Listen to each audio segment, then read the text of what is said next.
I expected sorrow and despair, but the situation here goes beyond even my prophetic inklings.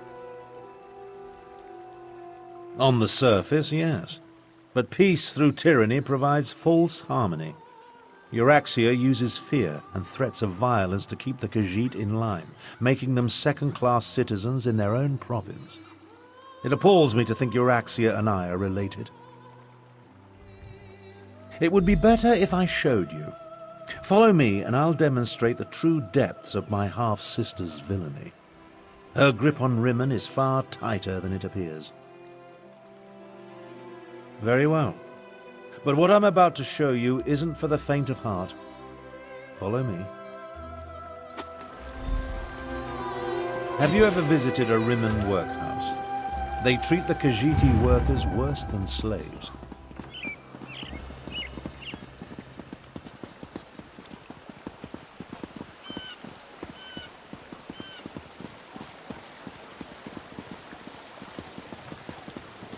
It's that building over there. For most of Rimmen's Khajiit, it's the only job available to them.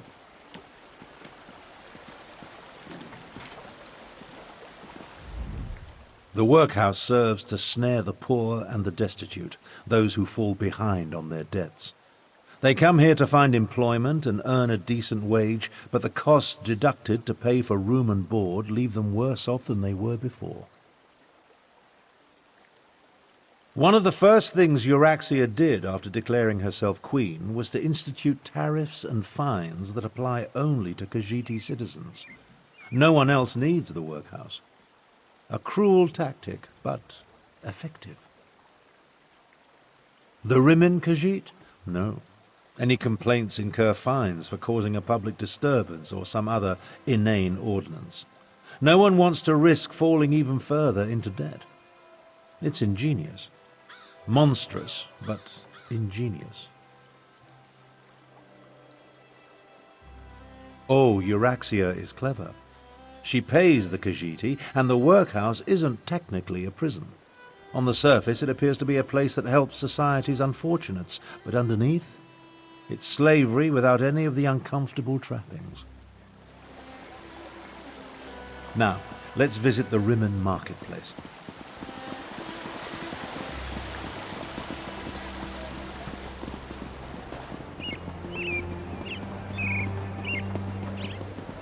Take a look around. Business seems to be thriving, but appearances can be deceiving.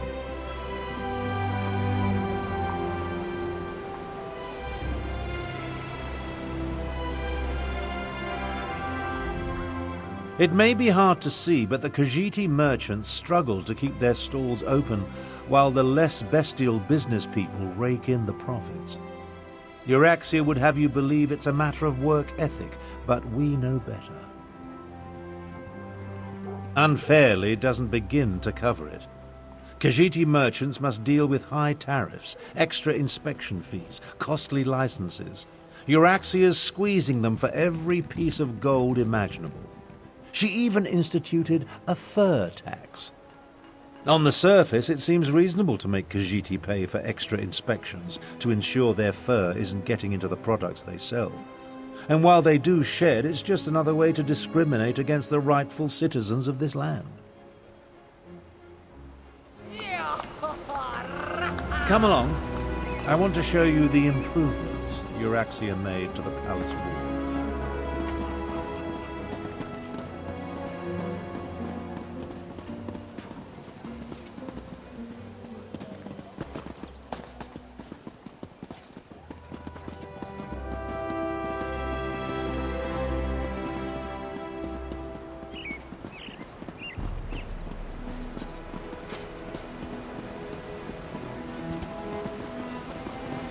See the trebuchets? Notice how they're aimed into the city below. See how the siege weapons sit upon the walls? When it comes right down to it, you're looking at the secret of my half-sister's success. How else do you think Euraxia maintains order and keeps the Elsweyr defense force at bay? She declared publicly, and has repeated often, that any attempt to liberate Rimmon will see her unleash the full fury of the siege weapons upon the city. If Euraxia can't have Rimmon, then neither can anyone else. She'd destroy the city in a heartbeat if she thought she was in danger of losing control. Of course, she tells her non-bestial subjects that only the Khajiit districts are targeted. Absolutely not. But the lie makes her supporters feel better. The Khajiit know that even a peaceful protest could result in the destruction of Rimmon. So far, no one has dared to challenge Euraxia's will in this matter, and for good reason. When we get to the palace, let me do the talking. As the Elder Tharn, I'll demonstrate my dominance over Euraxia and negotiate a cessation of hostilities.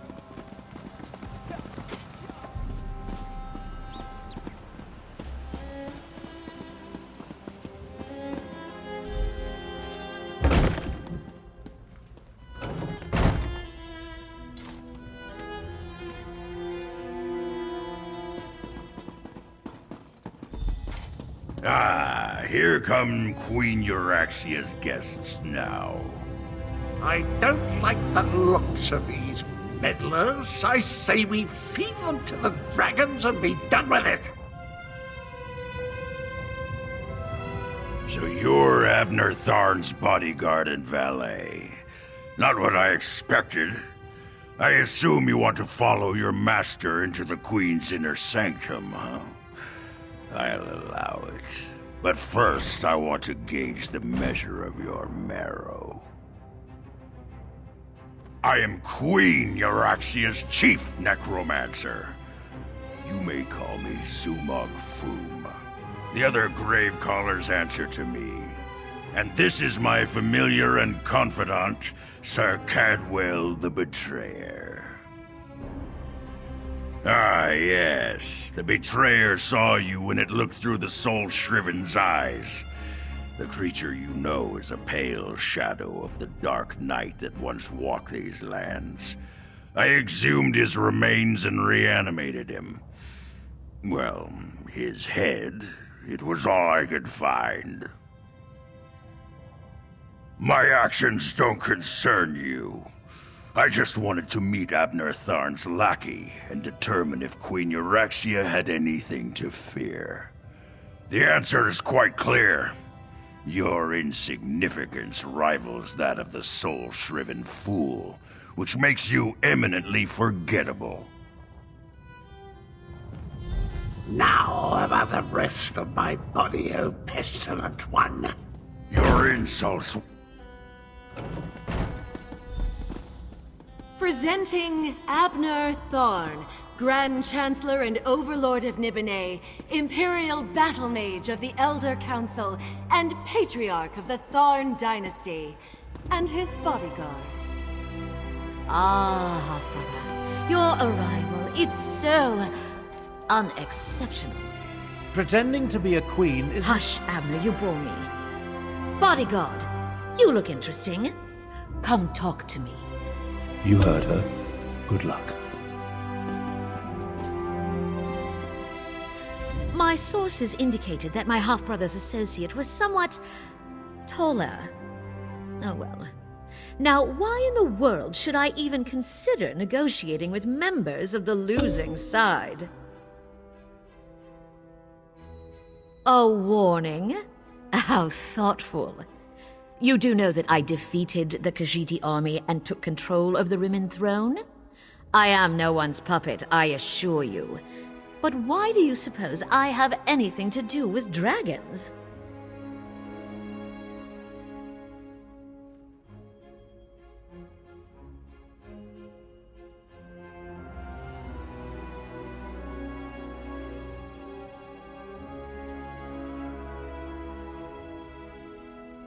Bold words for a common valet. I hoped my half-brother would provide an amusement, but this is so much better. Let me tell you what happens next.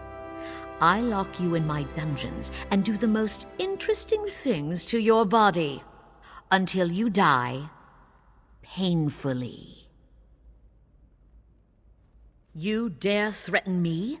Insult me? I will see you drawn and quartered for your insolence.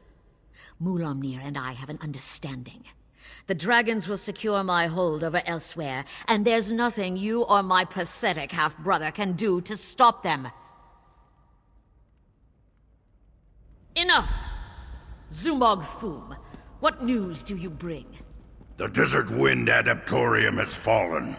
We move against Riverhold on your word. Then the word is given. Now, half-brother. Treachery? How could I ever have anticipated this? Guards, take them to the dungeons! I think not.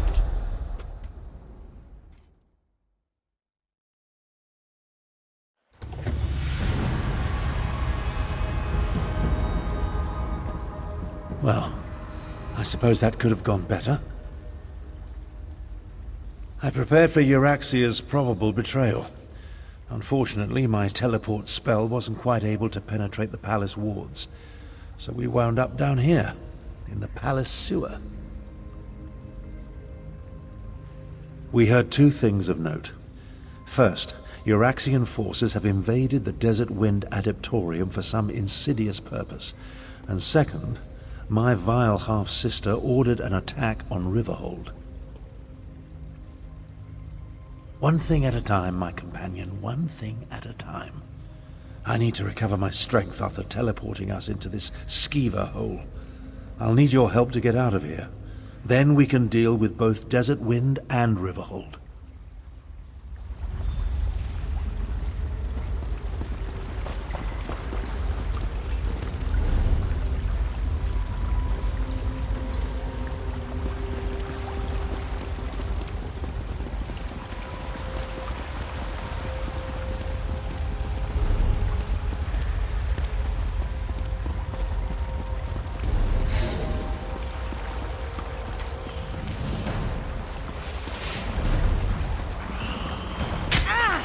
All right, not quite a mummy.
Restrain the traitors!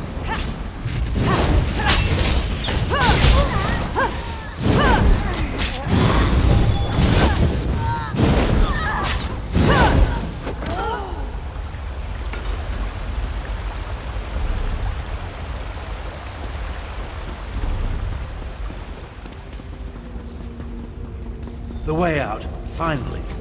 I can't abide another moment in this stench.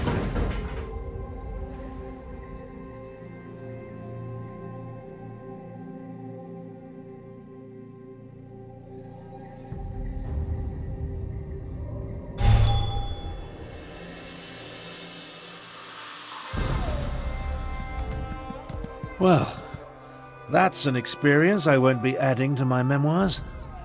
We'll separate here. Make it harder for Euraxia's lackeys to follow us. Now. Things actually turned out better than I expected. We know that Euraxia wants something from the Desert Wind Adaptorium, and we know she's about to launch a counter-strike against Riverhold. That's not exactly true. If my power wasn't depleted, well, let's not digress. I'll go to Riverhold and warn Garishri. We'll make sure the city is ready for the attack. Meanwhile, you find out what's happening at the Desert Wind Adaptorium. Adeptoriums serve the same function as monasteries in other parts of Tamriel. Desert Wind and its adepts follow the order of Jean Kaj. It's west of here, on the northern lip of the scar. Look for a side entrance if the main door is blocked.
Right now.